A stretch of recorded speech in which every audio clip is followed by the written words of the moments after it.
Stava tornando al lavoro con il giornale appena acquistato nonno Mario. La trattoria pizzeria di via Umberto I a Borgo Veneto apriva come sempre molto presto, di buon mattino. Lì Mario Masiero, 79 anni, nonno Mario per tutti, non è più tornato. La sua corsa è finita alle 7, a pochi metri dal suo locale, con l'auto che, invasa la carreggiata opposta, si è scontrata con un camion che stava percorrendo la strada provinciale 18 diretto al casello della Valdastico Sud.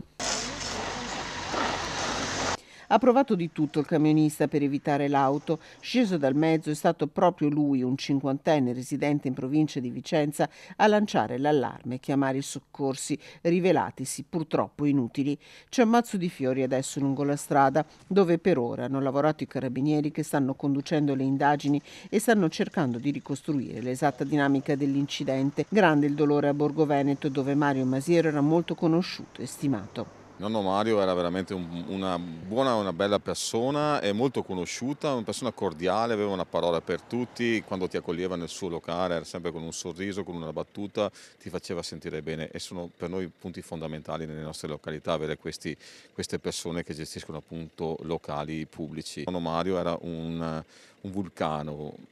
79 anni, ma tantissime idee, tantissima voglia di fare e anche di rinnovarsi nella sua attività. Una strada molto trafficata, la provinciale 18, dove auto e camion sono aumentati dopo l'apertura del casello della Valdastico Sud. Speriamo che con l'arrivo della nuova regionale 10 che arriverà proprio al casello della Valdastico Sud questo venga sgravato perlomeno dal traffico pesante. Insomma, le strade sono ben comunque conservate, la segnaletica c'è, ma purtroppo quello che è importante e alla base di tutti è comunque la prudenza e il rispetto delle regole.